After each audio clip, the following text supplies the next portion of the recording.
अष्टलक्ष्मी सह Maithili web portal और YouTube channel पर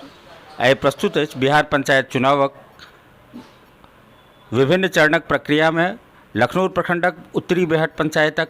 प्रत्याशी सब संगे किछु हुनक भावी योजना सब संगे बातचीत। हमरा संगे छथि उत्तरी बेहट पंचायत के जिला परिषद उत्तरी बेहट पंचायत के निवासी आ मधुबनी जिला लेल जिला परिषद प्रत्याशी अर्जुन मंडल पूर्व मुखिया सेहो रहि चुकल छथि। ई पंचायत समिति में सेहो निर्वाचित भऽ चुकल छथि। छात्र जीवन में साम्यवादी पार्टी के छात्र संगठन से हिनकर जुड़ाव रहल छनि, तैं ई कोनो पहचान के मोहताज नहीं छथि। तो अर्जुन जी, स्वागत अछि अहाँके अष्टलक्ष्मी सह मैथिली वेब पोर्टल आ यूट्यूब चैनल पर। सबसे पहिने हम पूछऽ चाहब जो उत्तरी बेहट पंचायत मुखिया रहला के बाद, पंचायत समिति के बाद जिला परिषद लेल ठाढ़ हेबाक की कारण अहाँके मन में रहल? मुखिया रहलहुँ और ओकर बाद पंचायत समिति सदस्य के रूप में रहलहुँ। तो अंदर में जे मन छला जे पंचायत के जे छै से विकास के आवश्यकता छलै, तो वो विकास जे छै से हमरा अंदर में जे भावना छला, वो विकास जे छै से 10 बरस रहला के बावजूदो आ हम जे मुखिया रही तो सरकार के पास में संसाधन के जे छै से ओइ टाइम में अभाव रहलै। जतेक विकास चाही, जनता के जे विकास चाही, उ विकास करे के लेल जे संसाधन चाही उ संसाधन सरकार मुहैया जे छै से तऽ मानि लिअ ओतेक नहि कऽ रहल छलथि। जे मुखियो रहलहुँ आ इच्छा रहे जे गाम के अंदर में जे छै से तऽ मानि लिअ तमाम सड़क के किनारे जे सार्वजनिक शौचालय के जे छै से निर्माण करी, जे या सड़क पर पानी जल जमाव होइ अछि ओकरा नाला बना के जे छै जे ओकरा जे छै से तऽ गाम से जे छै से ओहि नाला के बाहर लऽ जाय, जे गांव के अंदर में जे सड़क ओहि पर जल जमाव नहीं हैत। गांव के अंदर में जे दर्जनों पोखरा अछि, उ पोखरा के जे छै से सौंदर्यकरण करी, उड़ाही कऽ के घाट के निर्माण करी, उ संसाधन सरकार पंचायत के मुहैया नहीं करै छलै। ओहि के चलते हमरा मुखिया रहितो, पंचायत समिति सदस्य के रूप में रहितो, संसाधन विहीन रही, जे अंदर में जो भावना चला गाम में विकास करी, वो विकास हम नहीं कऽ सकलहुँ। जे छै से ओही के चलते पुनः जे छै से सरकार आब संसाधन जे छै से पंचायत में पंचायती राज व्यवस्था के जे छै, पंचायती राज व्यवस्था पूरा मजबूत होए, सशक्तिकरण होए, ओहि के चलते पूरा संसाधन सरकार जे छै से पंचायत में अखन मुहैया करा रहल छथिन। अधिक से अधिक फंड जे छै से पंचायत में मुहैया करबै छथिन। तो हमरा ताहि दुआरे अंदर से इच्छा जागल जे जिला परिषद के रूप में हम जे छै से अपन नामांकन होए, और यदि जिला परिषद जुडिक्शन के जे जनता छथि, जे 9टा पंचायत हमरा जुडिक्शन में अबै अछि, ई बात हम जनता के बीच में राखब जे पंचायत के सशक्तिकरण करे के लेल सरकार यानी पर्याप्त जे छै से संसाधन मुहैया करै अछि, और पंचायत में जे जनप्रतिनिधि छथि ओहि लायक नहीं जे छै से तऽ मानि लिअ भऽ पबै छथिन, ओहि रूप में जे छै से तऽ नहीं अबै छथिन। सामाजिक लोग जे छै से जनप्रतिनिधि नहीं बनि पबै छथि। ओहि के चलते सरकार के जे संसाधन मुहैया कऽ रहल छै ओकर उपयुक्त जे छै से खर्चा नहीं भऽ रहल छै पंचायत में। ताहि के चलते पंचायत में आवश्यक जे यानी काज छै उ नहीं भऽ पबै छै। तो हमरा जिला परिषद के जे छै से रूप में एहि दुआरे भावना एहन जागल जे हम कम से कम जिला परिषद के रूप में यदि निर्वाचित होइ छी तो कम से कम एहि 9 पंचायत में जे छै वार्ड जे छै से सभा के माध्यम से,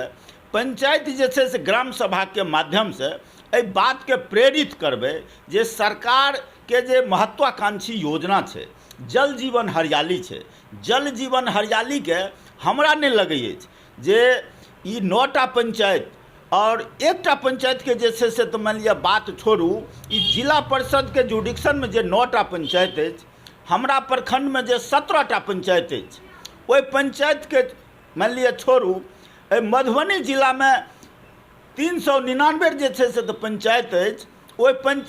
जबकि एहि बेर जे छै से तऽ मानि लिअ किछु पंचायतके जनसंख्या घटल हन, नगर पंचायतमे जे छै से परिवर्तित कयल गेल, ताहि दुआरे 399 पंचायतमे 4-5टा पंचायतके संख्या घटल हन। ई सरकारके जे महत्वाकांक्षी योजना जल जीवन हरियाली छै, जे गाँवके अन्दरमे यदि ओकरा उपयोग होइ छै तऽ गाँवके अन्दरमे जे बड़ा बड़ा पोखरा छै,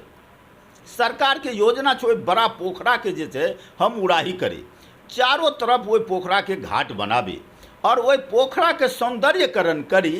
ताकि जे छै से तऽ मान लिअ जे वृद्ध लोग छथि, जे बुजुर्ग लोग छथि और उनका इवनिंग वॉक मॉर्निंग वॉक करैके आवश्यकता छै, ओहि लायक बनाबी सौंदर्यकरण जल जीवन हरियाली के माध्यम से। जे गाँव के अंदर जे बरसात होइए और शहर में जे पानी लगे वो पानी जे छै से तऽ मान लिअ नाला के माध्यम से ओहि पोखरा में जात और पोखरा में जे छै से तऽ मान लिअ गेला के बाद जे किसान के पानी के आवश्यकता हेतै, ओहि पोखरा के पानी से जे छै से किसान अपन सिंचाई के जे छै से खेती करब जे छै। आप 1 मिनट हम एहिमे हस्तक्षेप करऽ चाहब। अहाँ कहलहुँ जे सरकारके योजना छै, सरकार धनराशि मुहैया करबै छै आ काज नहि भऽ पबै छै। ई काज जे नहि भऽ पबै छै से फंड की ओ फंड रखले रहि जाइ छै? ओ फंड रखले नहीं रह जाए छै, ओ फंड के जे छै से उपयोग नहीं कयल जाइ छै जे छै।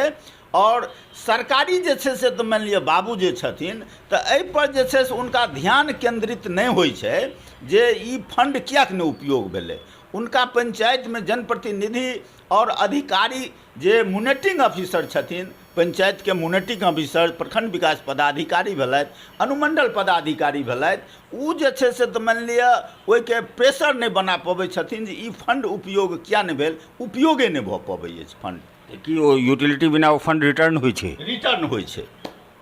ओ वापस चलि जाइ छै फंड। अहाँ जे जिला परिषद क्षेत्र से ठाढ़ भेलहुँ हँ, एहि 9टा पंचायत से कतेक पिछला वित्तीय वर्ष में रिटर्न भेल, एकर आंकड़ा अछि अहाँ लग? जी नहीं, एकर आंकड़ा तो हमरा नहीं अछि, लेकिन हमरा पूरा विश्वास अछि जे ई मद के पाई जे छै से 9 पंचायत में जे छै से खर्च जे छै से नहीं भेल। हमरा पूरा विश्वास अछि जे 9 पंचायत में जे छै से एक आध पंचायत के यदि छोड़ देल जात, एक आधटा पोखरा के यदि छोड़ देल जात तो 9 पंचायत में जे छै से दर्जनों के संख्या में पोखरा हेतै। एक पंचायत में जे पोखरा के उड़ाही से घाट निर्माण ओकर सौंदर्यकरण नहीं भेलैए जे छै से पोखरा के। आब एकटा गप, पंचायत अलग अलग 9टा पंचायत अलग अलग छै, एहि 9 पंचायत अलग अलग पंचायतक खास खास समस्या के अहाँ पहचान केने छियै? जी हम एकदम पहचान जे छै से केने छी। कोन पंचायत के कोन मुख्य समस्या के रूप में अहाँ चर्चा करबै? हमर जन्म अछि बेहट पंचायत में। बेहट पंचायत के अंतर्गत जे छै से दर्जनों पोखरा छै और हम यदि जिला पार्षद में निर्वाचित होइ छी तो हम प्रायोरिटी के आधार पर और सरकार के से जे छै से तऽ मान लिअ अधिकारी से बात कऽ कऽ हम प्रेशर बनेबै, हम दबाव डालबै जे ए मद के रुपया जे अहाँ के पास में खर्चा नहीं होइ अछि, जे ए मद के रुपया में खर्चा कऽ कऽ एकर यूटिलाइज हेबाक चाही, एकर सदुपयोग हेबाक चाही। एहि 9टा पंचायत के नाम कहियो तऽ कोन कोन? 9टा पंचायत में भेल, पहिल पंचायत भेल बेहट, बेहट उत्तर, बेहट दक्षिण, कैथिनिया, रतौल मदनपुर, गंगापुर, लखनौर पूर्वी पश्चिमी, बलिया और लौफा। 9टा पंचायत, ई 9 पंचायत के जे छै से तऽ मान लिअ एहिमे कोन पंचायत, सब पंचायतक समस्या कॉमन छै या अलग अलग सब पंचायत के अपन अपन समस्या छै? सब पंचायत के समस्या एक समान छै, लेकिन कुछ पंचायत जेना बेहट उत्तर दक्षिण भेल, ई पंचायत भेल हेडक्वार्टर झंझारपुर के पंचायत, एहिमे जे छै से अधिक समस्या छै और एकरा जे छै से तऽ बहुत प्रमुखता के आधार पर एहि हेडक्वार्टर के पंचायत के जे छै से तऽ मान लिअ समस्या के निदान करे के जरूरत छै जे छै से। अच्छा, ई तऽ जल जीवन हरियाली मिशन भेल पर गप भेल। पंचायत के अंदर आ जिला परिषद क्षेत्र के अंदर पंचायत काज सबटा नीचा स्तर पर तऽ सबटा पंचायत करै छै, एकटा जिला पार्षद के रूप में अहाँ एहि 9 पंचायत में की काज करवाबो चाहै छियै? हम यदि जिला पार्षद के रूप में चयन होइ छी तऽ 9 पंचायत में हम प्रयास करबै जे नवो पंचायत में पंचायत सरकार भवन के जे छे से तो मान लिया स्थिति की छे। जेना बेहट उत्तर में हमर घर अछि, ओहि पंचायत में पंचायत सरकार भवन नहीं छे। बेहट दक्षिण में पंचायत सरकार भवन छे और सरकार के मनसा छे जे जनता के जे पंचायत के जनता छे उ पंचायत सरकार भवन के माध्यम से ओहि में तमाम अधिकारी जे पंचायत के लोग के आवश्यकता होइ छे, उस आवश्यकता के लेल जनता के जे छे से ब्लॉक कार्यालय जाए के आवश्यकता नहीं छे। उ पंचायत कार्यालय में संबंधित अधिकारी बैठतैथ और उ पंचायत भवन के माध्यम से जे जनता के आवश्यक काम छे ओहि काम के जे छे से पूरा अधिकारी के करे के छनि। तो हम चाहबै यदि निर्वाचित होइ छी तो यदि नवो पंचायत में जे छे से पंचायत सरकार भवन हम देख रहल छी, एकटा बेहट दक्षिण में जे छे से पंचायत सरकार भवन के निर्माण भेल हन, दोसर देख रहल छी कैथिनिया पंचायत में पंचायत सरकार भवन के निर्माण अछि, लेकिन ओहि पंचायत भवन के उपयोग जे छे से अखन तक नहीं भ रहल अछि। तो हम चाहबै जे पंचायत में पंचायत भवन बनि गेल अछि, ओहि पंचायत में जे छे से पंचायत के जे छे से तो मान लिया भवन के जे कार्य होइ छे ओहि जनता के जे छे कार्य नहीं भ रहल छे, ओकरा हम संचालन करबे के जे छे से दबाव डालब अधिकारी पर, जे ओतुका जनता के जे छे से तो मान लिया काम ब्लॉक नहीं जा पड़ते, अनुमंडल नहीं जा पड़ते। अहाँके विकास योजना में की सब अछि, ताहि पर अहाँके एकटा जेना जल जीवन कहलहुँ पोखरि के उड़ाही वाला, एकर अतिरिक्त अहाँके और विकास कार्य में की सब अछि? जल जमाव कहलहुँ, जल जमाव ले नाला निकलते लेकिन नाला के पानि खसते आ पोखरि के गर्भ के ओ स्थिति नहीं अछि, बहुत रास पोखरि मेटा गेला, तखन केना के जल निकासी के अहाँ संभव बनेबै, केना के जल जीवन के ओहि रूप में साकार कयल जेतै जाहिमे जल जमाव कतहु से नहीं होइ, खास कऽ के बरखा जखन औसत से बेसी भऽ रहलैए। नहीं, बरखा जखन औसत से बेसी हैत तो यदि पोखरा से अधिक पानी होइ छै तो पानी के जे छे से तो मान लिया हम जे छे से तो उ पानी बिल्कुल जे छे से तो फिर ए धरातल में जे छे से प्रवेश करे, उस सरकार स्तर पर हम बात कऽ के जे हमरा यानी गांव के अंदर में जे बारिश के पानी अतेक मिलीलीटर जे छे से बारिश में जे छे से हैत, ई पोखरा से अधिक भी हैत। ई पानी के जे छे से बिल्कुल जे छे से फिर जे छे से पाताल में जे छे से जात, अकर अहाँ व्यवस्था करू। एहि के लेल हम सरकार पर जे छे से अपन पंचायती राज के माध्यम से जे छे से लिखबै और सरकार के अधिकारी से बात करबै जे छे से हम जे ई पानि जे छे से अन्यत्र जगह नहीं जात, जे कीचड़ हेतै पानि के पाताल में जे छे से जाय के व्यवस्था करू जे छे से अहाँ। ओ तो नहीं संभव है, लेकिन कमला नदी के या कोनो नदी बिहार में जते नदी है ओकर गर्भ भरि गेलैए गैद से, गैद निकालनाइ अनुत्पादक व्यय में अबै छै। तटबंध संस्कृति में जहिया तटबंध बनल रहे तहिए ई गप भऽ गेल रहे जे प्रतिवर्ष जेना कमला नदी पर स्टेटस रिपोर्ट कहै छै जे 3 फीट गैद प्रतिवर्ष यदि कमला नदी में निकालल जेतै तो तटबंध सुरक्षित रहतै। मुख्यमंत्री नीतीश कुमार हाल में कटिहार के एकटा जनसभा में बाढ़ि पीड़ित के जनसभा के संबोधित करैत अपनो ई तथ्य के स्वीकार केने रहथि जे नदी के गर्भ से गैद निकालनाइ महत्वपूर्ण अछि। एहि दिशा में पंचायतक भूमिका सीमित है, जल संसाधन विभाग के भूमिका महत्वपूर्ण है, लेकिन पंचायत आ जिला परिषद के दबाव निश्चित रूप से जल संसाधन मंत्रालय ले कारगर हेतै। अहाँ लग में एकर की योजना अछि? नदी से गैद निकालल जात तै के लेल तो पंचायत के जे छे से तो मान लिये ई काम नहीं छे, संसाधन ओकरा पास अतेक नहीं छे, लेकिन हमर पंचायत में बारिश के पानी पोखरा के अलावे यदि फिर पाताल में जात तो एहन व्यवस्था छे सरकार के पास जे ई व्यवस्था केलकै सुखेत पंचायत के अंतर्गत जे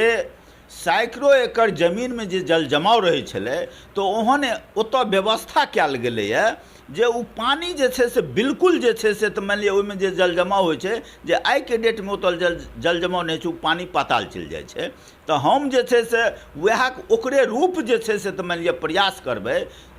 यानी बेहट उत्तर दक्षिण में अन्य पंचायत में जिला परिषद के जुडिक्शन में जे पानी जे बारिश के पानी हेतै से सड़क पर नहीं जाए, उ पानी नाला के माध्यम से जे छे से पोखरा के अलावे भी जे छे से ओहि जगह पर पहुँच जाए और पानी पाताल में जे छे से चल जाए।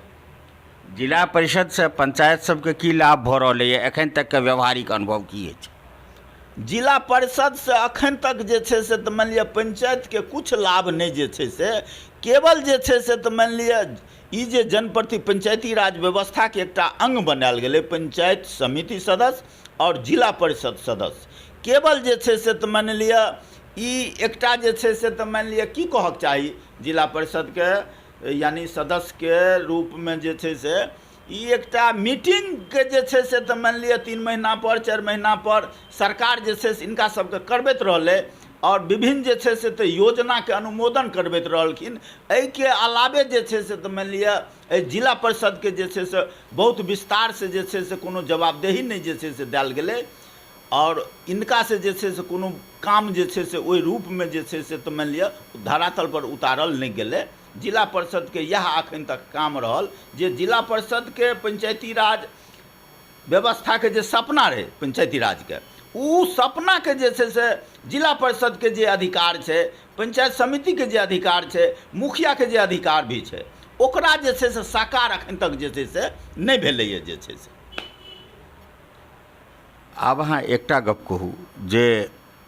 बहुत रास योजना एहन छै जे स्थानीय स्तर पर स्थानीय निकाय द्वारा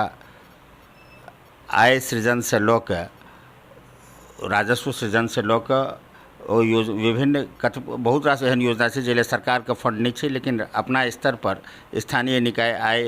सृजन कऽ के आ ओहिसँ स्थानीय कार्य कऽ सकै छै। ई अधिकार पंचायतों के छै, ई अधिकार जिला परिषदों के छै।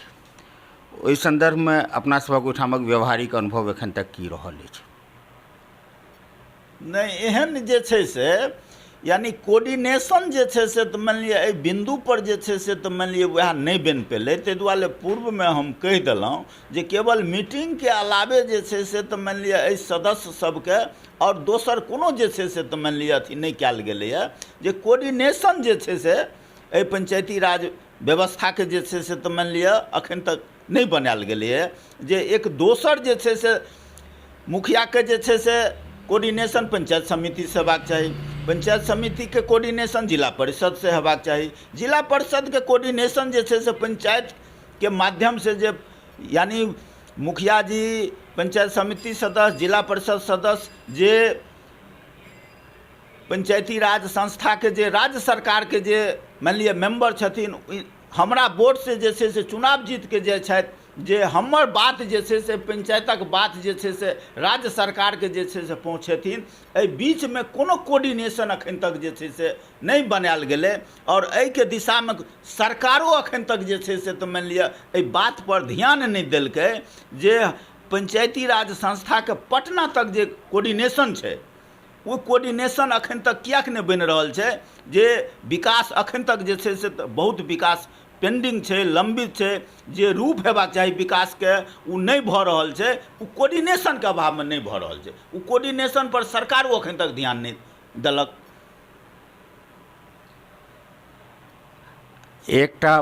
पार्षद के रूप में अहाँ अकेला चना भार नहीं फोड़ सकता है, हिंदी के पुरान मुहावरा छिए। एकटा पार्षद के रूप में मधुबनी जिला परिषद के विकास अपन पंचायत ले या अपन क्षेत्राधिकार के पंचायत ले विकास योजना से जोड़े लेल सरकार तक के जे समन्वय छै, एकटा पार्षद के रूप में बनबै ले अहाँ लग में की कार्य योजना अछि? हम कार्य योजना जे छै से तऽ मान लिअ पंचायत स्तर से बना के ओकरा जे छै से जिला परिषद से अनुमोदन करा और सरकार के जे छै से तऽ मान लिअ उ योजना जे छै से हम जे अनुमोदन जिला परिषद से जे अनुमोदन होइ छै उ कॉपी जाइ छै सरकार के। ई सरकार के जे छै से एकटा अंग भेलै और हम प्रयास करबै जे छै से जे हम जे अनुमोदन करिए जिला परिषद जे अनुमोदन करे तो उ सरकार के टेबुल तक भी हम जाए के प्रयास करब जे जिला परिषद से जे अनुमोदन भेल हन एहि कार्य पर अहाँ ध्यान दियौ, एकरा रूप जे छै से कार्य रूप जे छै से तऽ मान लिअ दियौ। एक आब अहाँ ई कहू जे कि अहाँ अपन चुनाव में जीत के प्रति आश्वस्त छी? जी हमरा पूरा आशा अछि, विश्वास अछि जे जिला परिषद जे जुडिक्शन 9टा पंचायत अछि एहिमे जे प्रबुद्ध लोग छथि ओ जे छै से तऽ हमरा उनका से बहुत सहानुभूति अखन तक जे छै से भेट रहल अछि। लगातार जे छै से तऽ मान लिअ हमरा प्रोत्साहन कयल जा रहल अछि जे एहिमे कोई सामाजिक लोग अखन तक जे छै से तऽ मान लिअ एहि पदके लेल उम्मीदवार नहि भऽ रहल अछि। अहाँ एहि पदके लेल उम्मीदवार भेलहुँ, खुशीके अछि। हमरा बहुत जे छै से तऽ मानि लिअ सम्मान भेट रहल अछि। हमरा आशा अछि जे चुनाव हम जे छै से जीतब। एहि चुनावमे अहाँके मुकाबला प्रत्यक्ष रहत, सीधा सीधी रहत, त्रिकोणीय रहत या बहुकोणीय रहत? नहि, हमरा एहि चुनावमे जे छै से तऽ मानि लिअ हमर प्रतिद्वंदी जे छै से तऽ मानि लिअ एकटा हमर मित्र छथि सोहेल अख्तर जी। पिछलो बेर ओ चुनाव जे छै से तऽ लड़ि चुकल छथि जे छै से। अहू बेर हमरा जे छै से उम्मीद अछि हमरा सङ्गे लड़ाइ जे छै से सोहेल अख्तर जीके रहतनि जे छै। आब हमर सवाल सब भऽ गेल, अहाँ अपना दिससँ जे किछु कहऽ चाही से कहू। यदि हम निर्वाचित होइ छी जिला परिषद सदस्यके रूपमे तऽ एहि 9 पंचायतके साथ साथ एहि लखनौर प्रखंडमे जे छै से 17 पंचायत अछि। हम प्रयास करबै जे छै से 17 पंचायतके जे जनप्रतिनिधि छथि एकटा प्लेटफॉर्म पर लाबि कऽ, आओर ई 17 पंचायतके विकास कोना हेतै हम प्रयास करबै अधिकारीके बीचमे भी जे छै से एहि कोऑर्डिनेशनमे जे छै से शामिल करिए, और जिला स्तरके अधिकारीके भी शामिल करिए। एहि लखनौर प्रखंडके 17 पंचायतके विकास कोना हेतै एकर मास्टर प्लान जे छै से तऽ मानि लिअ हमरा दिमागमे अछि बनाके जे छै, और जे विकास एखन तक वंचित अछि, जे गाँव वंचित छै ओतऽ हम चाहबै जे छै से ओ विकासके किरण जे छै से तऽ मानि लिअ जाए। ओहिके लेल हम मास्टर प्लान जे छै से बनाके हम प्रयास करब जे छै से। धन्यवाद अर्जुन जी। अष्टलक्ष्मी साह मैथिली वेब पोर्टलसँ यूट्यूब चैनल अहाँके आभारी अछि जहाँ अपन समय देलहुँ। हमरा सभक शुभकामना। बहुत बहुत धन्यवाद।